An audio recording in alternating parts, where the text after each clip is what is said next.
Oke, baik semua ya. Assalamualaikum warahmatullahi wabarakatuh. Pada kesempatan pertama kali ini ya, nanti kita belajar di visual studio ya. Dan ini adalah ya. Mereka sebentar. Nanti kita di sini kita akan belajar bagaimana sih menggunakan program atau aplikasi visual studio. Karena di Internet kita menggunakan bahasa pemrograman Java, nanti kita akan belajar bagaimana membuat script atau aplikasi pemrograman Java. Oke, untuk hari ini yang tidak hadir siapa? Sambil saya akan dulu ya. Adinda, Saya, Pak. Nanda, Alden, Amelia, Anidatun, Yusuf. Dalam untuk semuanya ya. Oke, pada kesempatan hari ini nanti kita belajar berikan sebentar. Sesuai dengan dari materi kemarin ya, yang lalu kita belajar bagaimana kalian menggunakan visual studio code. Terus kemudian nanti materinya lanjut di bagian variabel dan metode. Oke, mungkin untuk visual studio code ini sudah paham semuanya ya, familiar semuanya ya. Atau yang masih ditanyakan ada kesulitan. Ini gimana kalau masih aplikasi visual studio code ini? Kalau kemarin kalian install ya, ada JDK sama setelahnya ada aplikasi namanya ini Visual Studio Code. Kalau JDK itu kepanjangan dari Java Development Kit. Java Development Kit tugasnya apa? Yang berubah ini nanti mengubah apa yang kamu boleh menjadi aplikasi Java. Itu tugasnya JDK. Sedangkan VS Code atau Visual Studio Code ini adalah apa ini? Aplikasi itu apa? Untuk membuat jadi kalau kalian atau istilahnya kalau kalian membuat aplikasi sebenarnya Pak, kalau misalkan saya membuat aplikasinya ini tidak pakai VS Code, misalnya pada aplikasi yang lain misalkan pakai Notepad, apakah bisa? Ya bisa saja. Cuma kalau kalian pakai Notepad itu kan menjadi seperti ini ya, Notepad tampilannya begini. Nah ini misalkan ini Notepad bisa nggak pakai ini? Bisa saja. Kita tinggal simpan ya, kalian simpan file, kemudian kalian save as. Nah nanti di sini kalian tinggal nulis nama aplikasinya, nama apa? Aplikasi Java-nya diakhiri dengan tanda titik Java. Misalkan program 1.java.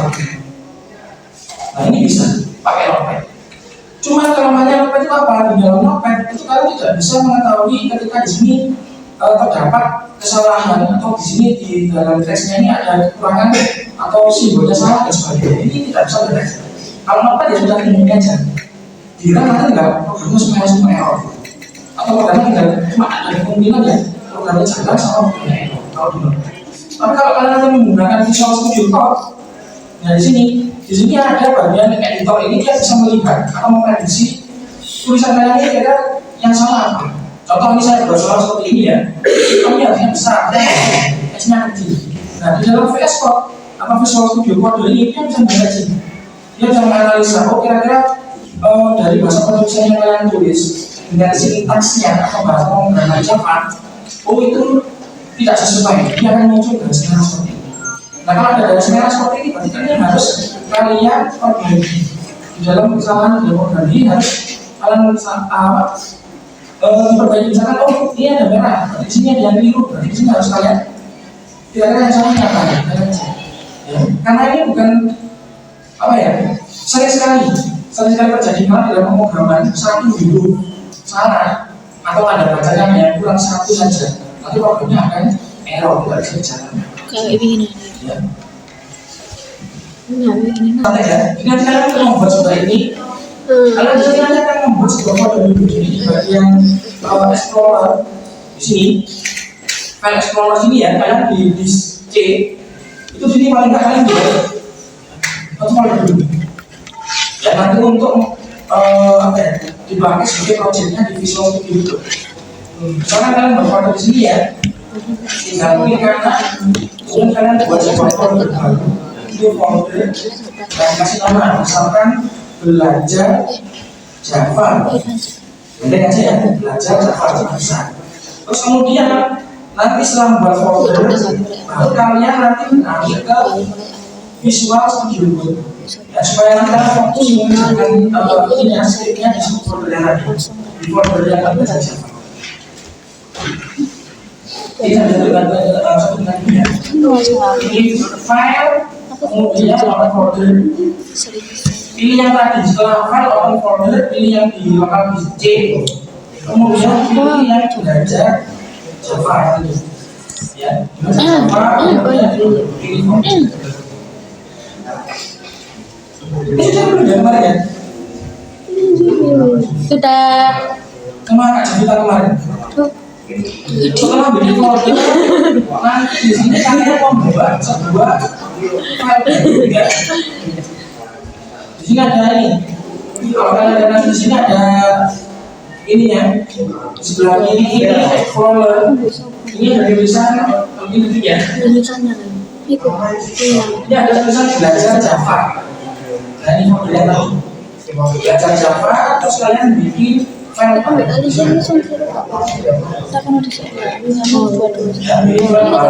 ini orang lihat satu Java. Sudah belum ya?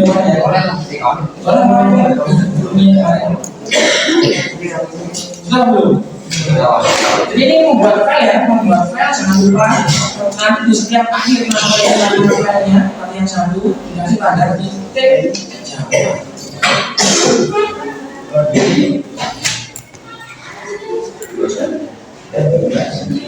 Sudah mulai.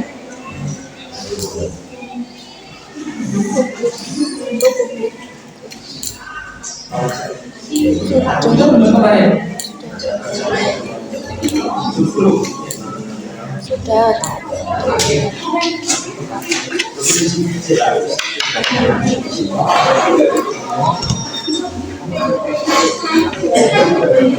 Mengirim salah satu pendro ya. Aku lewat teman gede. Cuma dari salah satu. Aku enggak ini. Itu dengan santainya. Santai ya. Santai. Di sini kalau kalian lihat dari program default bawaannya si Java ya. Di sini selalu kita membuat seperti ini. Sebelum membuat programnya, di sana ada singkat atau program tulisannya ya, publik kelas namanya tulisan. Ini selalu seperti ini. Kelas.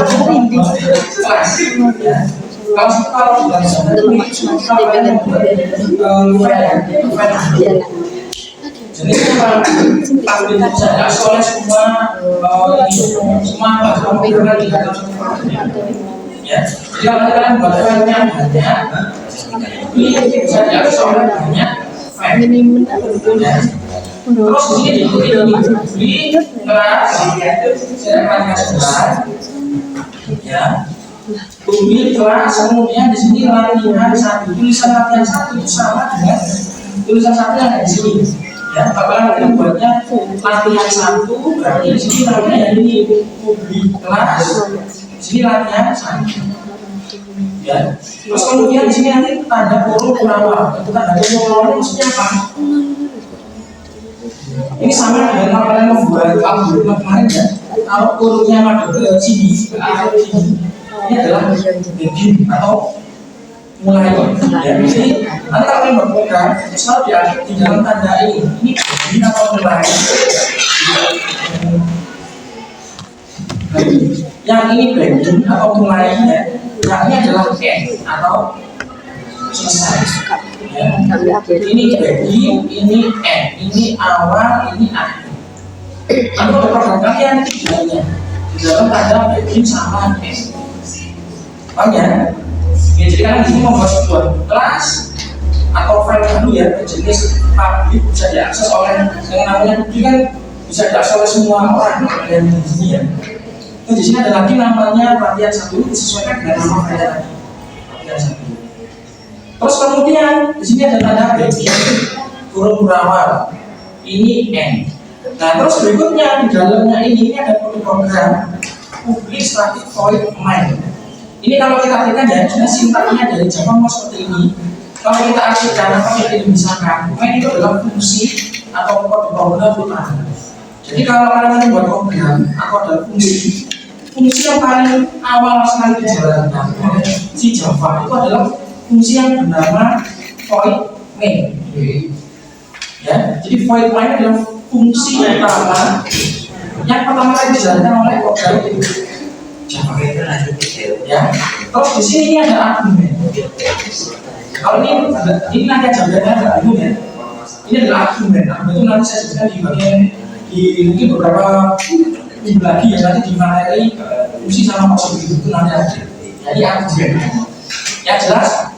Kalau kalian membuat sebuah program, nanti di sini ada penamaan sebuah kelasnya tadi. Kemudian di dalam kelas itu lagi yang namanya void main atau fungsi utama. Void main fungsi utama yang dijalankan pertama kali oleh program ya. Nah di sini dalam main itu ada argumen pokoknya dijelaskan argumen aja. Nah saya jelaskan dari fungsi kemarin. Kita dapatkan ini ya. Kalau kalian membuat yang tadi yang diberikan yang publik kelas latihan 1 jadi kalau kalian membuat program nanti kolom ini maksudnya adalah tanggal awal dan tanggal akhir dari sebuah program ini selalu ternyata di awal. Jadi kalau kalian pernah tahu tas bungkus ya, tas bungkus kalau kalian misalkan membuat kado ya, kalian mau mengirimkan kadonya dari si dia misalnya kan ini bungkusnya kan ini kado itu kan di dalam kado itu kan ada bungkus ya. Misalkan kalian punya bukan misalkan kalian punya dokumennya contohnya ini saya contohkan ini maaf ya di dalamnya ada spidol. Misalkan kalian mau menghasilkan dokumen kalian spidol ini saya taruh di dalam bungkus yang pertama namanya hanya TK ini saya bungkus lagi nanti saya bungkus ini di dalam kardus saya bungkus lagi di kertas kado. Bisa ya, bisa bagi ya. Proses juga sama. Nanti ini ibarat saya bawakan ya, yang paling depan ini. Ini ibarat ini adalah kertas kadonya. Ini saya ambil kertas kado yang luar, yang kurung ini dan kurung ini. Ini adalah kertas kado dan bungkus yang paling kuat.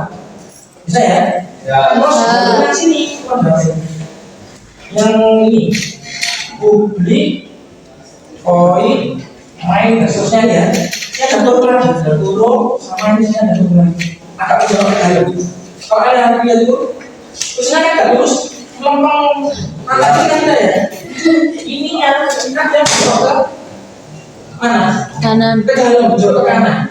Nah ini saya anggapnya di sebelah ini. Misalnya ini ada putus ini ya. Ini dengan ini satu kesatuan. Nah saya anggap ini adalah kertas kartonnya tadi, kertas karton. Nah, baru di dalamnya ini adalah isinya, isi dari program, isi program tadinya.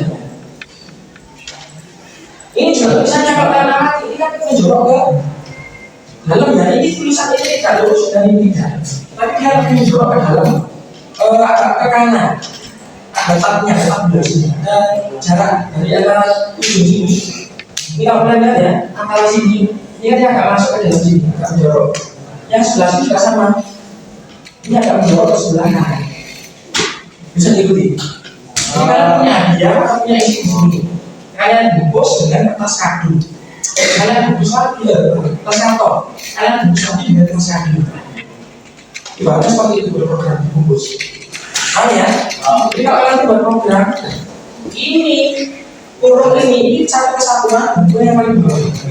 Ini sebenarnya kesatuan yang paling luar. Yang ini sebelah dalam kurung ini tidak satu kesatuan dengan ini satu tingkatan. Kurung ini di dalam ini.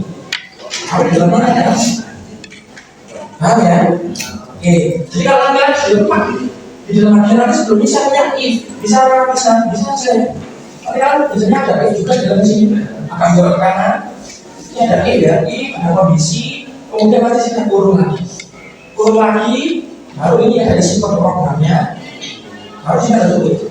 Tutupnya sebelum. Nah ini saya buat begini. Ini ya. Nah di barat ini adalah ini apa ini? tepat ya. Dalamnya ada di sini. Ya. Jadi kalau nanti membuat if, karena dalam program dalam void main itu ada if-nya, itu kan rumus ya. Ada turun ini sama turun tutup ini. Nah dalamnya ada isi program dan turun dari program. Nah, ini program atau baru tadinya kan? Dia tadi ya, pemain tadi ya. Nah sama juga seperti itu. Pemain ini dibungkus oleh if yang turun tadi, turun itu sama yang tepat tadi. Yang kedua, void main yang tas kapal tadi, tas kapal itu diturun lagi dari kesatuan dengan yang kelasnya tas kapal. Paham ya maksudnya ya? Jadi satu kesatuan dibungkus gitu. Jadi kalau membuatnya, Pak saya buat programnya ini, misalkan ini ada di bawahnya ada lagi isi yang kedua. Nah berarti isi yang kedua ini sudah bukan punyanya if, bukan di dalamnya if, tapi isi yang kedua ini adalah punyanya satu kesatuan, punyanya kertas. Berarti kalau dibayangkan ini ya, kalau yang ini ya, misalnya pulpen, ini pulpen ini ya, pulpen. Terus kemudian ini ada apa ini tepa ya, ini tepa. Terus kemudian yang di sini adalah kertas, karton. Terus yang paling luar ini adalah kertas kayu. Kalau ini katanya gimana kalau ini di bawahnya ini? Berarti gimana? Masih satu sentimeter. Misalkan di sini kalian punya barang lagi ya, misalnya di sini apa? Penghapus ya, jadi sini berarti. Paham ya? Tapi kalau isinya ini kalian ubah ke dalam sini, di dalam kurung, kalian ubah ini di dalam tepa. Ya, jadi ikuti ya. Kalau kotaknya ini kan duanya ini, duanya tulisnya ini. Tapi dia masih di dalamnya void line, berarti dia di dalamnya kertas karton. Di dalam kertas karton, tapi dia di dalamnya tepa. Tapi kalau kalian ubah ke sini, itu di dalamnya if, ya berarti ini kalian masukkan ke dalam tepa. Nah, dalam tepa sini. Ya, jadi itu ya. Oke, jadi nanti hati-hati kalau membuat program turun itu sangat berpengaruh ya, karena dia menentukan kesatuan inputnya siapa. Sampai sini ditanya kan? Tidak ya? Oke. Nah, dalam program ini saya membuat, saya mau menampilkan sesuatu ya kemarin ya. Misalkan tulisan hello. Nanti di sini ada dua perbedaan ya, kalau kalian lihat sistem of print learn hello. Ini maksudnya apa sih ini? Sistem of print learn hello. Maksudnya apa? Ada yang tahu? Ini kalau di misi download kemarin itu hampir sama dengan perintah apa kemarin? Apa break? Break nanti di Java itu kalian dengan tulisan seperti ini. Sistem of print. Kalau intaknya di Java seperti ini ya. S-nya besar, kemudian titik, titik bilang dalam huruf ada titik gitu. Kalau ini tidak ada titiknya tidak bisa ya. Ini wajib ada dalam titik. Apa ya? Mengindikasikan bahwa teks yang ingin ditampilkan itu diapit dengan tanda ketik. Jadi di bawah itu mengapit teks apa sih yang ingin kalian tampilkan di dalam layar. Nah itu pakai tanda ketik. Kalau ini mana jangan biru ya. Kalau kalian nulisnya itu sudah cuma ini aja. X-nya itu tidak ada, cuma ini. S-nya besar ya. Sistem, titik out, titik nilai, buka kurung ya. Teks apa sih yang ingin ditampilkan di layar? Misalkan biru, buka kurung, ketik, tutup kurung, titik on. Ya. Jadi yang ditampilkan itu apa? Misalnya ketik dulunya yang keluar lagi. Oke, kalau dijelaskan coba kalian praktek ya, dihidupkan metodenya dan komputer. Nanti kalian membuat data lengkap seperti ini. Yang hobi, terus habis itu nanti saya jelaskan kalau sudah bikin seperti ya. Karena tampilannya sebenarnya seperti itu. Nanti saya jelaskan tentang variabel dan itu kan. Boleh satu dua anak boleh. Coba dihitung ini pakai print LN. Print kalian buat di atas seperti ini ya. Misalkan ini nama siapa nah ini seperti ini.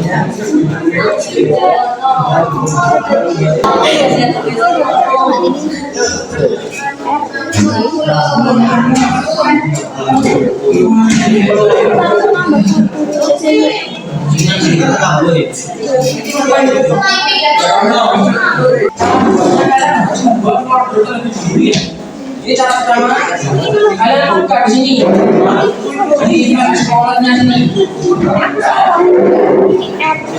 kalian buka file explorer nanti biar kalian sudah ya terus kalian pindah ke lokal masjid.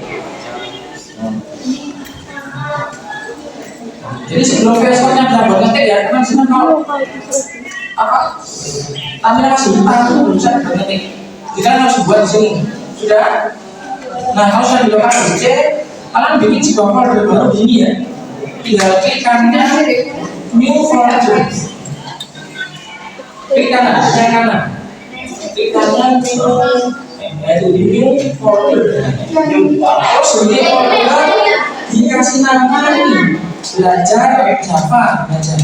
Ada ya? Iya, belajar Java. Udah ini ya? Kita di enter, terus kalian cek di sini.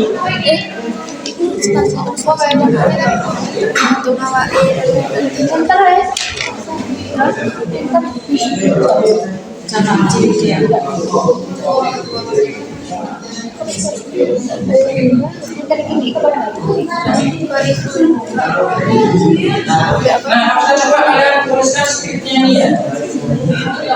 Ya skripnya ini. Di kelas kemudian ini ada nama filenya nanti ya kalian. Mungkin nggak usah ditulis ya. Di sini nggak ada ini nggak usah. Ya, ini bawaan yang biasa kalau saya bawaan yang ditulis ini kelas yang 1 terus bawah kemudian lanjut yang nomor 2 ini tulis static void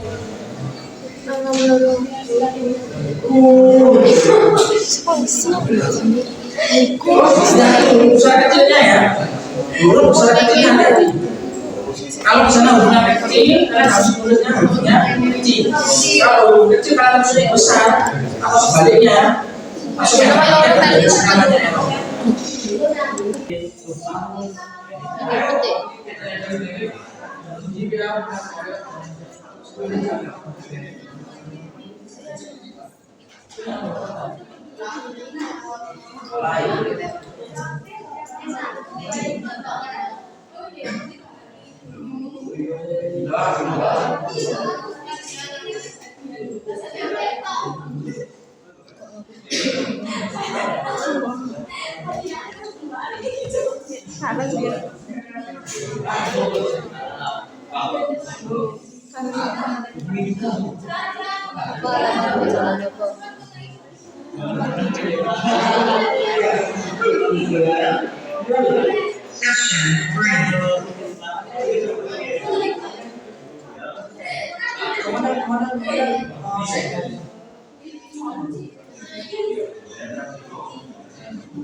Apa ini?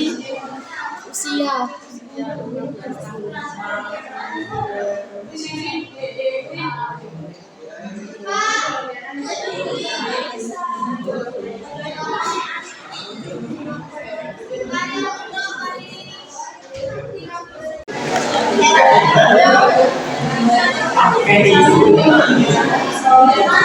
Oke, perhatikan sebentar ya. Ini sudah seperti ini ya, bisa ya. Oke, perhatikan sebentar lagi. Saya perhatikan sebentar. Ini saya jelaskan dulu ya. Nanti di apa namanya buat LMS-nya Bimatek itu di tugas yang pertama itu di sini kalian disuruh untuk membuat dua variabel mengisi biodata yang isinya nama lengkap, panggilan, umur dan sebagainya ini. Nah, berarti kalau di sini ada tipe data, berarti ini lanjut yang tadi ya. Kalau saya membuat seperti ini masih belum ada tipe datanya. Punya kalian juga sama seperti ini ya. Di sini kalian membuat sistem out println nama Dinda, sistem out println kelas 10 RPL1 dan seterusnya seperti ini. Sama seperti ini ya, buatnya ya bisa ya. Nah, kalau seperti ini masih tampilan sistem out println biasa. Padahal di tugas yang pertama itu diminta kalian membuat sebuah variabel. Nah, variabel di sini ada keterangannya seperti ini ya. Variabel itu, nah ini, variabel itu adalah sebuah tempat atau wadah untuk menyimpan suatu data. Ya, jadi variabel itu adalah suatu tempat atau wadah yang digunakan untuk menyimpan suatu data. Dan datanya ini nanti bisa berubah. Ini muncul di sini ya. Namanya adalah Andi. Andi ini dapatnya dari mana? Tulisan Andi ini, kok Adi? Adi. Dapatnya dari mana Adi itu? Dapatnya dari isi variabel. Ya, jadi yang muncul ini bukan nama siswa lagi, tapi di sini nama siswa, nama adalah Adi.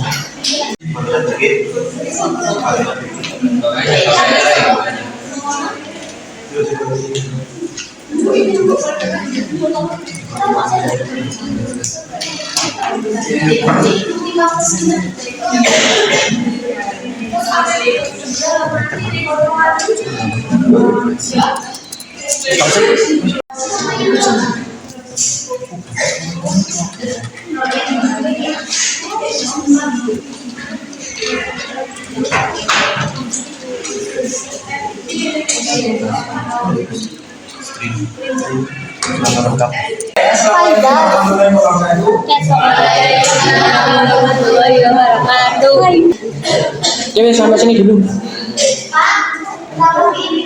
Oke, silakan yang ini istirahat dulu ya. Nanti dilanjut.